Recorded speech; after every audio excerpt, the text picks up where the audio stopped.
Is it amazing to you, as somebody who spent so long thinking about otherworldly visitors, that now they're releasing all this information and no one really cares? Well, the world is in such chaos. No one cares. No one cares. I couldn't If care this less. happened during the middle of the Obama administration, everything was going great, news. it would be giant news. And what is the news, even, that the Pentagon just can't account for all these unidentified flying objects? Yeah, they don't know what they're doing. There's some of them that could easily be drones because they're not moving at spectacular speeds. Right. They're just sort of like hovering over aircraft carriers. Those could be drones. They could be some new style of drone or some new kind of technology that maybe some foreign government has. But there's other ones that were spotted by Air Force pilots and then tracked, and they have detailed data on the speed of these things. They have video of these things going with what appears to be thousands of miles an hour, instantaneously accelerating with no visible propulsion system, no heat signature. They don't know what the fuck this is. Yeah. And this is from 2004 off the Nimitz. Commander David Fravor, who was a fighter jet pilot, is like rock solid credentials. You can't, and I've talked to the guy, I had him on my podcast, and even better, he was on Lex's podcast, and Lex did an even better job than I did, and talked to him for 2+ hours about this. And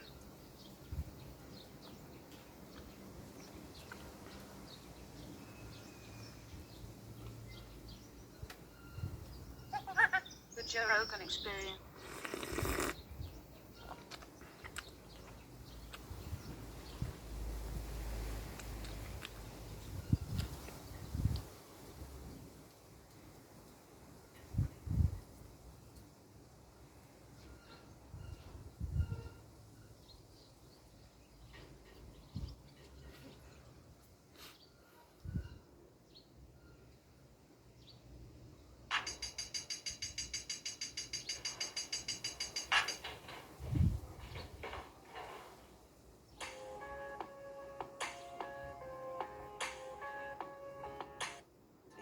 I lived in Los Angeles.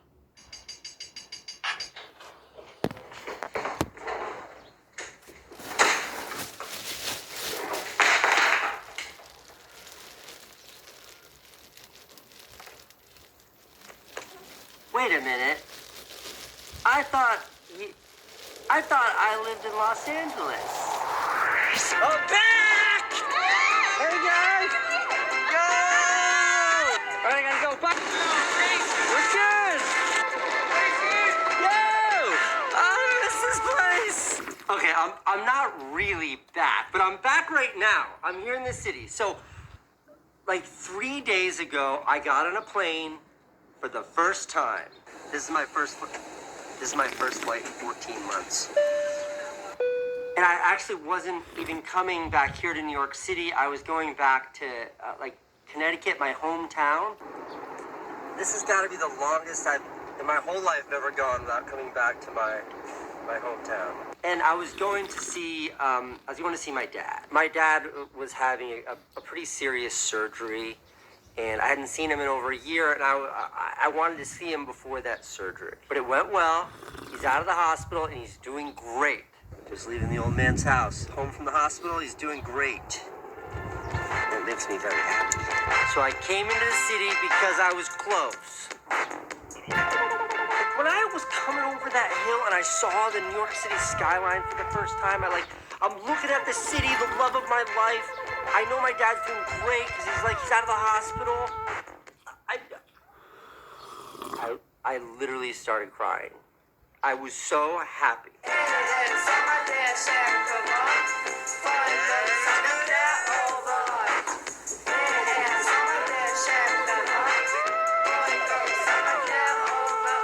But I'm only here in the city for like a day. I gotta go back to LA. I gotta go back to California, back to Candace and the babies. But before I go back to Los Angeles, I'm going like 40 minutes outside the city to New Jersey to see one of my favorite people who recently did something incredible.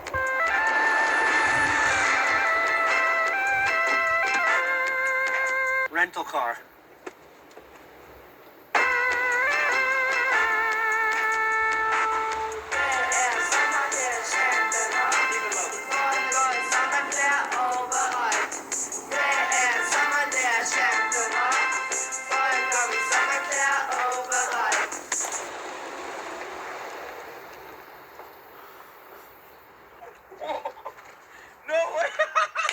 Did you not know that I was coming? It's Casey Neistat! You think I was gonna let you run into New York City without me? That's not real! That's not real! How you doing, man? Oh my god! How you feeling? I'm feeling You amazing still right alive? now. How are the legs? The legs are a little shot right I now. imagine they're a little shot. Wow! Put your glasses on. I just have to do the Casey style. Okay. You started running in Los Angeles how long ago? March 1st, so exactly today, 84 days ago. And you've run 3,000 miles. Over 3,000 miles. We're gonna do like 3,100. And just every day hitting it. Go, Every go. single day through everything. Yeah. Okay, you started here in Los Angeles, Man, I went through all the states. and you're right. I'm right, almost there. Almost there. Almost there. Why? I wanted to do something that was bigger than myself. So I'm running for a profit, the non-profit called Souls for Souls. They take unwanted shoes, use or new, and turn it into opportunity, and also kind of break the cycle of poverty. And I grew up in West Africa, Mali, where I would have a pair of shoes. If I don't take care of it for 3 to 5 years, I don't know where the next one's coming from. And sometimes I grow out of it, and people don't make $1 in a day. What a good pair of shoes can change, how it can change a life. And it has definitely changed my life. Because of that, all I need is a pair of shoes to go running. And I realized this point in this world, even in the United States, we have kids around that have no shoes to wear. We should throw some love to Gymshark, who kind of... Shout out to Gymshark. Honestly, there's no way I could have afforded this or get it done because of them. I had a mobile home. Check this out. What am I hearing? What's happening right now? We are sliding out the side of this thing, and it makes it humongous. I just want to say that your definition of humongous, Hella, is very generous. So it's a little bit messy. How but long have you been sleeping in here? 83 days, and I get less than 5 hours of sleep every day since I started. Wherever you end your run, you gotta pull us on the side of the road and fall sleep, asleep. and get up and repeat. So thank you, Gymshark. What do you want people to take from this? From this, I want people to take that we're much stronger than we think, and not be scared to go tackle something that's huge. And I'm actually proud to say I am the first Black person to run across the country, LA to New York City. And I think that's a good thing to say, to let anybody know. It doesn't matter who you are, what you do, get up and chase your dreams and goals. Don't let anything label you. You can just make it happen. So that's what I want people to get out of this.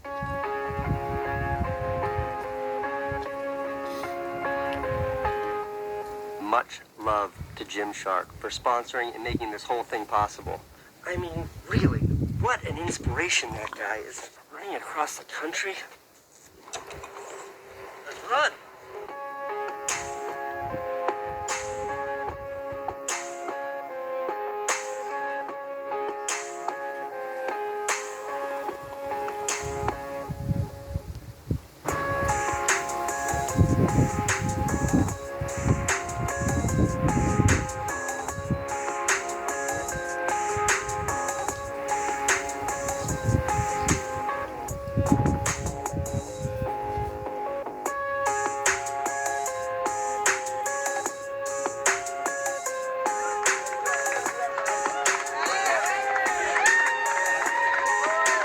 Hella, is this it? This is the beginning of the final beginning run. of the final round. 20 miles we got coming, going into New York City.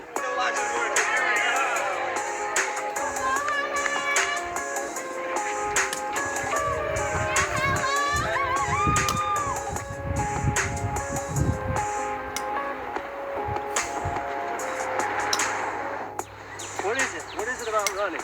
There's something about it that makes you feel invincible in the moment.